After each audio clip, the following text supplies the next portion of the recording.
दोस्तों, वैसे तो इस संसार में प्राकृतिक आपदा का आना एक आम बात है, लेकिन क्या हो अगर यही मामूली सी आपदा पूरी मानव जाति के लिए भयानक काल बन जाए। ऐसा काल जिसकी चपेट में आया हर एक मनुष्य मिनटों में मौत की नींद सो जाए। हमारी आज की दिलचस्प कहानी भी ऐसी ही जानलेवा घटना पर आधारित है, जहाँ पर देखते ही देखते एक जहरीली गैस पूरे शहर में फैल जाती है। चारों तरफ का सुहाना वातावरण अचानक से मौत के धुएं में बदल जाता है और जो कोई भी इस धुएं में सांस लेता है वो हमेशा हमेशा के लिए मौत की नींद सो जाता है। मूवी का नाम है अ ब्रीथ अवे। दोस्तों, कहानी शुरू करने से पहले आपको बता दें कि आप सबकी लाखों गुजारिशों पर आखिरकार हमने एक नया सीरीज चैनल शुरू कर दिया है, जहां पर आपको साउथ सिनेमा की एक से बढ़कर एक धमाकेदार सीरीज देखने को मिलेंगी। इनमें से कुछ सीरीज तो ऐसी होंगी जिन्हें आप न जाने कितने दिनों से देखने के लिए बेताब होंगे और कुछ के नाम तो आपको पता भी नहीं होंगे। तो बिना देरी किए हमारे चैनल को लगे हाथों सब्सक्राइब जरूर कर लें। नोटिफिकेशन लिंक आपको डिस्क्रिप्शन में मिल जाएगा। इस कहानी की शुरुआत एक सपने से होती है, जिसमें ऑपरेशन थिएटर में एक बच्चे को दिखाया जाता है। साथ ही एक छोटी सी बच्ची हरे भरे मैदान में दौड़ रही होती है और फिर ये सपना टूट जाता है और मैथ्यू फ्रांस में लैंड करता है। मैथ्यू के फ्रांस पहुंचते ही उसकी बेटी साराह का कॉल आता है, जो अपने पिता से जल्दी घर आने को कहती है। आखिरकार उसने अपने पिता को इतने हफ्तों से देखा जो नहीं था। मैथ्यू अपनी लाडली बेटी को बताता है कि वो कुछ ही मिनटों में उसके पास होगा। मैथ्यू बिना समय गवाए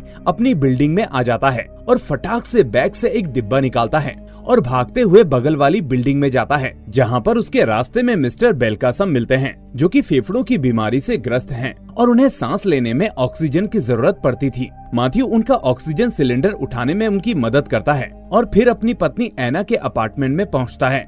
एना पेशे से एक साइंटिस्ट थी और मैथ्यू डॉक्टरेट रिसर्चर था। दोनों एक दूसरे को देखकर काफी खुश होते हैं और फिर मैथ्यू अपनी बेटी सारा से मिलने उसके रूम में जाता है।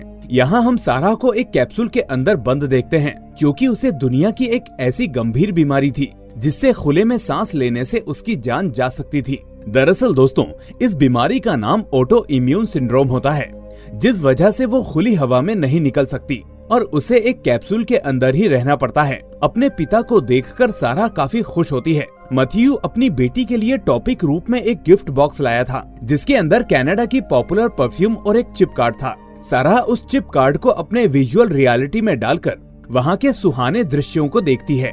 हालांकि वो इस बात से कंफ्यूज भी थी कि उसके पिता तो मर्सिलिनिया गए थे, तो फिर आखिरकार वो कनाडा कैसे पहुंच गए। मैथ्यू एना के पास जाता है और उसे बताता है कि उसे साराह की बीमारी का इलाज कनाडा में मिल चुका है। वहाँ पर हाल ही में कुछ रिसर्चर्स ने इस बीमारी के लिए एक नया उपचार ढूंढा है और मैंने उन्हें साराह का इलाज करने के लिए मना भी लिया है। इस पर एना काफी गुस्सा होती है, क्योंकि वो अब अपनी बेटी की जान को जोखिम में नहीं डाल सकती। बड़ी मुश्किलों से तो साराह उनके साथ रह रही है, वरना अभी तक तो वो हॉस्पिटल में ही थी। लेकिन मैथ्यू अपनी बेटी को एक खुली जिंदगी देना चाहता था। वो उसे कैप्सूल के उस घुटन भरे कमरे से हमेशा हमेशा के लिए आजाद करना चाहता था, ताकि वो अपनी बेटी को खुले आसमान के नीचे गले से लगा सके।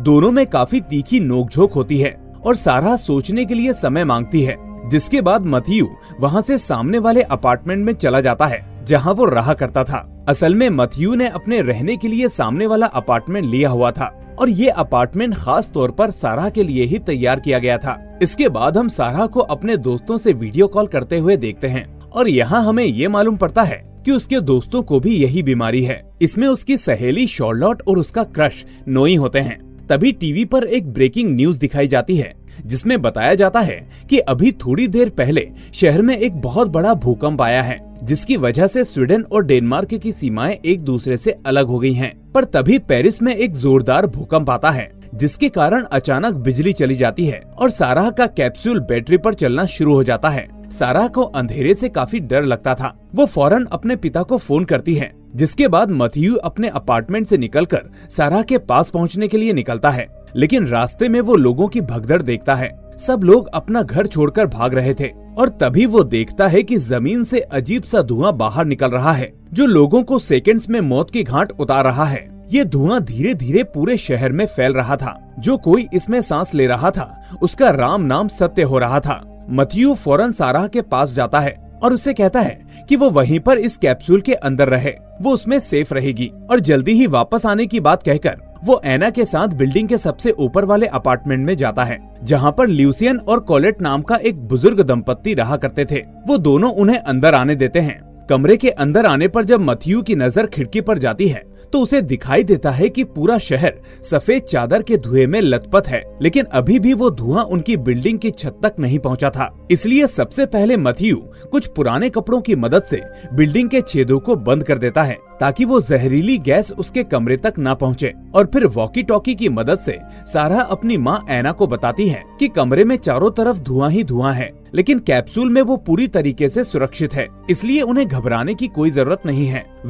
एना की बेटी तो सुरक्षित थी, लेकिन कोलेट को अपने बेटे की फिक्र हो रही थी, जिसे ना तो कोई कॉल लग पा रहा था और ना ही उसके बारे में कोई खबर मिल पा रही थी। वो भी बेचारा पास की किसी बिल्डिंग में रहता था। शहर का हालचाल लेने के लिए ल्यूसियन अपना पुराना रेडियो एना के साथ बैठकर ठीक कर रहा होता है। तभी एना को याद आता है कि उसकी बेटी के कैप्सूल में बैटरी धीरे धीरे घट रही है और ज्यादा से ज्यादा अभी 10 घंटे और चल सकती है। पर जिस तरह शहर का माहौल है, उसे नहीं लगता कि 10 घंटे में भी सब कुछ सही होने वाला है। एना को अपनी बेटी की फिक्र हो रही थी, इसलिए मैथ्यू एना के कहने पर अपनी बेटी सारा से मिलने की सोचने लगता है। तभी उसके दिमाग में मिस्टर बेलकासम के ऑक्सीजन सिलेंडर का ख्याल आता है, जो कि वो हमेशा अपने साथ लेकर चलते हैं। किसी तरह अपनी सांसों को रोककर मैथ्यू नीचे उनके कमरे में खिड़की को तोड़कर पहुंचता है। अंदर जाने पर उसे मिस्टर बेलकासम बेसुध हालत में गिरे मिलते हैं, जिनकी मौत यकीनन इस जहरीली गैस की वजह से हुई थी। फिर थोड़ी बहुत छानबीन करने पर उसे उनका ऑक्सीजन सिलेंडर भी मिल जाता है, जिसके मास्क को अपने मुंह पर लगाकर मैथ्यू एना को अपनी सहूलियत के बारे में बताता है। वो टैंक को अपनी पीठ पर टांगकर जब उनके घर पर मौजूद और जरूरी चीजों को ढूंढने लगता है तो उसे एक आवाज सुनाई देती है। ये आवाज किसी और की नहीं बल्कि एक कुत्ते के बच्चे की थी, जिससे हमें ये समझ आता है कि ये जहरीला धुआं सिर्फ और सिर्फ इंसानों के लिए ही घातक था। अब मैथ्यू अपनी बेटी से मिलने उसके कमरे में जाता है। उसका कमरा पूरे तरीके से धुएं से भरा हुआ था। सारा अपने पिता को देखकर काफी खुश होती है, जो उसे यकीन दिलाता है कि जल्दी ही सब कुछ सही हो जाएगा और खाने पीने की कुछ जरूरी चीजों को देकर वापस आने का वादा करके वहाँ से चला जाता है। मैथ्यू बाहरी दुनिया का मुआयना करने के लिए नीचे की तरफ जाता है, लेकिन जैसे जैसे वो नीचे उतर रहा था वहाँ का मंजर और भी खतरनाक था। हर तरफ लोग मरे पड़े थे। जो जिंदा बचे थे उनकी सिर्फ चीख पुकार ही सुनाई दे रही थी। उसे बाहर बहुत सी गाड़ियां नजर आ रही थी। मैथ्यू अपनी बेटी के कैप्सूल के लिए उनकी बैटरीज को निकालने लगता है। तभी एक सुरक्षा कर्मी उसके पास आता है और उसे अपने साथ चलने को कहता है, मगर मैथ्यू उसके साथ जाने से मना कर देता है, क्योंकि उसकी बेटी और पत्नी अभी भी उस आपदा में फंसे हुए थे। वो चाहकर भी उनके साथ एक सुरक्षित जगह पर नहीं जा सकता था। इसलिए सुरक्षा कर्मियों से एक और अन्य ऑक्सीजन सिलेंडर और कुछ जरूरी चीजें लेकर मैथ्यू वापस अपनी पत्नी एना के पास जाता है। वो एना को बाहर के खौफनाक दृश्य के बारे में बताता है और उससे पूछता है कि क्या तुम सारा से मिलने जाना चाहती हो, जिस पर एना उसे मना करते हुए कहती है कि नहीं, अभी हमारे पास ऑक्सीजन बहुत कम है और हम इसका तभी इस्तेमाल करेंगे जब हमें इसकी सबसे ज्यादा जरूरत होगी। अब मैथ्यू दरवाजे के पास थोड़ा सा नीचे जाता है और वहाँ उसे मालूम पड़ता है कि वो धुआं धीरे धीरे ऊपर आ रहा है, जिससे उसे समझ आ जाता है कि ये धुआं बहुत ही कम समय में उसके कमरे तक पहुंच जाएगा। इसलिए वो ज्यादा दिनों तक यहाँ छुपकर नहीं रह सकते, वरना उनका भी हाल कुछ नीचे पड़े लोगों जैसा ही होगा। रात होती है और सभी लोग पूरे दिन के थके हारे सोने की तैयारी में जुट जाते हैं। मैथ्यू को आज फिर से वही सपना आता है जो उसे इस कहानी की शुरुआत में आया था, जिसके बाद अचानक उसकी आंख खुल जाती है और सुबह हो चुकी होती है। उसके सामने बैठी एना कुछ उपकरणों की मदद से रेडियो ठीक कर लेती है, पर रेडियो के सभी चैनलों पर बस एक ही आपातकालीन हेडलाइंस गूंज रही थी। इसी बीच अचानक एक जोरदार धमाका होता है। ये धमाका इतना तेज था कि सब सहम उठते हैं। एना और मैथ्यू जब इसे देखने के लिए छत पर जाते हैं तो उन्हें पता चलता है कि सामने मौजूद एक दूसरी ऊंची बिल्डिंग में अचानक आग लग चुकी है। दोस्तों, आपको बता दें कि ये वही बिल्डिंग है जहां पर सुरक्षा कर्मी शहर के लोगों को ले जाकर बसा रहे थे। इन सब की वजह से एना काफी परेशान हो जाती है और वो अपने पति से कहती है कि उन्हें शार्लोट के घर जाना चाहिए, जो कि वहाँ पहाड़ी पर रहते हैं। उस जगह पर न केवल हमारे सांस लेने लायक अच्छा वातावरण होगा, बल्कि हमारी बेटी सारा भी अपने दोस्तों के साथ वहीं पर कैप्सूल में रह सकती है। ये प्लान उतना भी बुरा नहीं था, लेकिन सबसे बड़ी मुश्किल ये थी कि आखिर जो सारा खुले वातावरण में जीवित नहीं रह पाती, वो आखिर इस जहरीले धुएं के बीच कैसे वहाँ तक पहुँचेगी। इस पर एना बताती है कि जब वो पेरिस की एक लैब में काम करती थी तो उसने वहाँ पर एक स्पेशल तरह का खास सूट देखा था जिसे पहनकर सारा यहाँ से निकल सकती है। जिसके बाद एक आदर्श पति पत्नी की तरह अपनी बच्ची की जान बचाने के लिए वो दोनों उस सूट को लेने के लिए निकल पड़ते हैं। लेकिन उससे पहले वो अपनी बेटी से मिलने जाते हैं और उसे बाहर के भयानक मंजर के बारे में बताते हैं, जिस पर सारा अपने माता पिता से उसके दोस्त नियो का हालचाल लेने के लिए भी कहती है। फिर हम देखते हैं कि वो दोनों नियो के घर के पास पहुंचते हैं, लेकिन तभी एक कुत्ता उनके अतरंगी पहनावे की वजह से उनके पीछे लग जाता है और दोनों अपनी जान बचाने के लिए इधर उधर भागने लगते हैं। इसी दौरान वो दोनों एक दूसरे से अलग हो जाते हैं और गलती से मैथ्यू एक नदी में कूद जाता है। वहीं कार के पीछे छुपी एना को वो कुत्ता दोबारा देख लेता है और उसके पीछे भागने लगता है।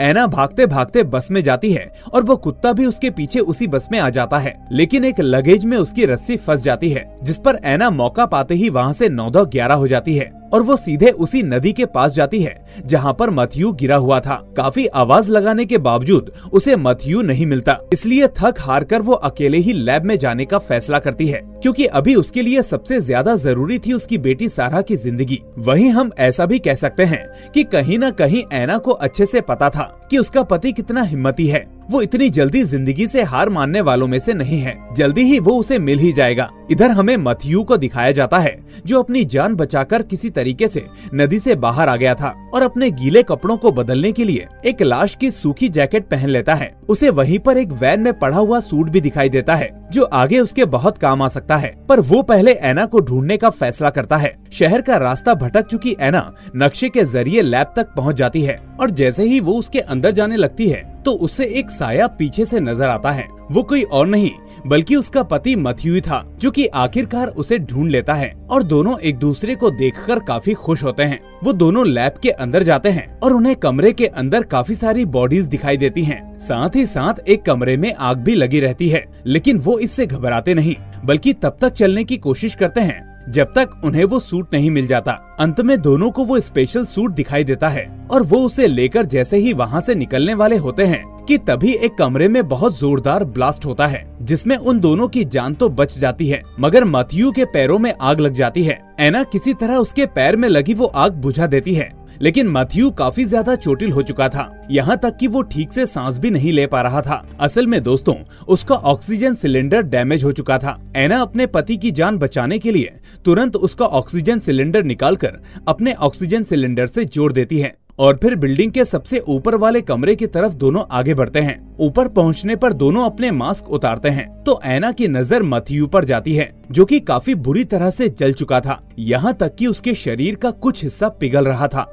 एना वहाँ पर दवाइयाँ ढूंढने लगती है और फौरन अपने पति की मरहम पट्टी करती है। इसके बाद जब वो दोनों वापस जाने का फैसला करते हैं तो उन्हें ध्यान आता है कि उनके ऑक्सीजन सिलेंडर में ज्यादा ऑक्सीजन नहीं रह गई थी। उन दोनों में से कोई एक ही अब वापस जा सकता था। एक जिम्मेदार पुरुष होने के नाते मैथ्यू एना को वापस जाने के लिए कहता है और वो खुद के लिए बोलता है कि वो किसी न किसी तरीके से यहाँ पर अपनी व्यवस्था कर लेगा। शुरुआत में तो एना बिल्कुल भी राजी नहीं होती। वो आखिर अपने पति को ऐसे कैसे अकेले छोड़कर चली जाए, लेकिन अंत में उसे अपनी बेटी का ख्याल आता है और ना चाहकर भी उसे अपनी बेटी के खातिर मैथ्यू को वहीं अकेला छोड़कर जाना पड़ता है। एना उस सूट को लेकर किसी तरह अपनी बिल्डिंग तक पहुंचती है, लेकिन रास्ते में ही उसका ऑक्सीजन सिलेंडर खत्म हो जाता है, जिसके बाद अपनी सांसों को रोककर बड़ी मुश्किलों से एना ऊपर वाले कमरे तक सुरक्षित पहुंचती है। लेकिन ये क्या, उसकी सारी मेहनत पर तो पानी फिर गया था। आग की वजह से वो सूट पूरी तरह से खराब हो चुका था। उधर मैथ्यू छत के रास्ते से ही अपना रास्ता बनाता है और उसके हाथ एक रस्सी लगती है, जिसकी मदद से वो दूसरी छत पर पहुंचता है तो उसे वहाँ पर कुछ सामान रखे हुए मिलते हैं। साथ ही साथ वहाँ खून के धब्बे पड़े हुए थे, जिनका पीछा करते करते उसे कुछ ही दूरी पर एक पुलिस वाले की लाश मिलती है। लाश के बगल में खाने पीने के कुछ सामानों के साथ साथ ऑक्सीजन सिलेंडर और एक गन भी पड़ी हुई थी। तभी वहाँ वही दूसरा खूनी पुलिस वाला आ जाता है जिसने अपने साथी को मारा था। वो बड़ी चालाकी से मैथ्यू पर हमला करने की कोशिश करता है, मगर मैथ्यू उसके इरादों को पहले ही भांप चुका था और उसे दबोचकर इस जहरीली गैस में घुट घुट कर मार डालता है। उधर एना के फोन का अलर्ट बजता है जो कि बताता है कि उसकी बेटी के कैप्सूल की बैटरी अब कम हो गई है। मैथ्यू भी वहाँ नहीं था और ना ही उसके पास कोई ऑक्सीजन सिलेंडर था, इसलिए एना को ही जाकर बैटरी बदलनी पड़ेगी, वरना उसकी बेटी की जान खतरे में पड़ सकती है। पर दोस्तों, वो कहते हैं ना, दुनिया का सबसे बड़ा योद्धा माँ होती है और एक माँ अपने बच्चों को अपनी आंखों के सामने कभी किसी परेशानी में कहाँ देख सकती है। वो फौरन ही सारा के कमरे में जाती है और उसकी बैटरी बदलने लगती है। सारा को अपनी माँ की काफी फिक्र हो रही थी क्योंकि उनके मुंह पर कोई भी मास्क नहीं था। आखिरकार बैटरी बदलने के बाद एना वहाँ से ऊपर जाने लगती है, लेकिन ऊपर पहुँच नहीं पाती और बेहोश होकर सीढ़ियों पर ही गिर जाती है। तभी वहाँ मैथ्यू भी पहुँच जाता है और एना को ढूंढने के लिए जैसे ही ऊपर जाता है तो वो उसे सीढ़ियों पर बेसुध मिलती है, जो कि अब इस दुनिया में नहीं रही। जी हाँ, एक माँ ने फिर से अपने बच्चे की जान बचाने के लिए खुद की जान न्यौछावर कर दी थी। मैथ्यू ने जिंदगी में कभी नहीं सोचा था कि उसे आखिरकार ये सब भी देखना पड़ेगा। उसके रोने की आवाज सारा के कानों तक भी पहुंच जाती है। सारा वॉकी टॉकी पर अपने पिता से माँ का हालचाल पूछती है, जिस पर पहले तो मैथ्यू काफी टालम टोल करता है, लेकिन अंत में उसे बता देता है कि अब उसकी माँ इस दुनिया में नहीं रही, जिसे सुनने के बाद सारा को बहुत बड़ा धक्का लगता है और वो उनकी मौत की जिम्मेदार अपनी बीमारी को मानती है। शहर में एकाएक भूकंप के चलते वो धुंध अब हवा में और तेजी से मिल रही थी, जिसकी वजह से ऊपर मौजूद सभी लोगों की जान खतरे में आ जाती है। तभी मैथ्यू को वैन में पड़ा वो सूट याद आता है और वो उसे लेने के लिए चला जाता है। मैथ्यू लूसियन और कोलेट के लिए भी ऑक्सीजन सिलेंडर लाने की बात करता है, मगर लूसियन इसके लिए साफ मना कर देता है क्योंकि उन लोगों ने अपनी जिंदगी जी ली थी। अब उन्हें बस शांति से एक दूसरे के साथ मौत को गले लगाना था। इसके बाद मैथ्यू सूट लेने के लिए बाहर निकल जाता है और थोड़ी ही देर में उसे वो सूट भी मिल जाता है और रास्ते में पड़ी एक बाइक की मदद से वो अपनी बेटी के पास जल्दी से जल्दी पहुंचने की कोशिश करता है। पर तभी बाइक के सामने एक बच्चा आ जाता है, जिसके चलते मैथ्यू की गाड़ी डिसबैलेंस हो जाती है और वो नीचे गिरकर बेहोश हो जाता है। जब उसे होश आता है तो वो अपनी तरफ आते दो बच्चों को देखता है, जो कि कोई और नहीं बल्कि नियो और सारा होते हैं। सारा अपने पिता को गले लगाते वक्त उनसे कहती है, पापा, ये धुआं हम दोनों पर बिल्कुल भी असर नहीं कर रहा है, जिसे सुनकर मैथ्यू काफी खुश होता है और अपनी बेटी को दुलारने के लिए अपना मास्क उतारता है, क्योंकि पूरी जिंदगी उसने बस यही सपना देखा था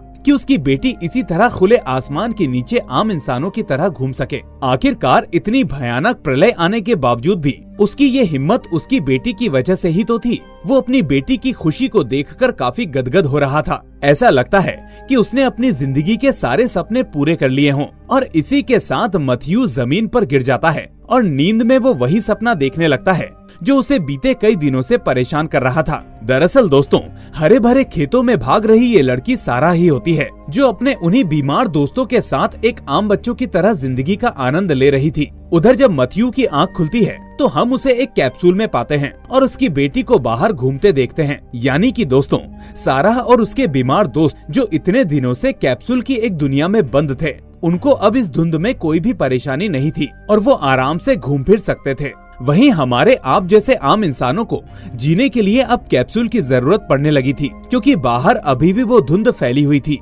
जिसके साथ ही ये कहानी यहीं पर खत्म हो जाती है। तो दोस्तों, आज के लिए बस इतना ही।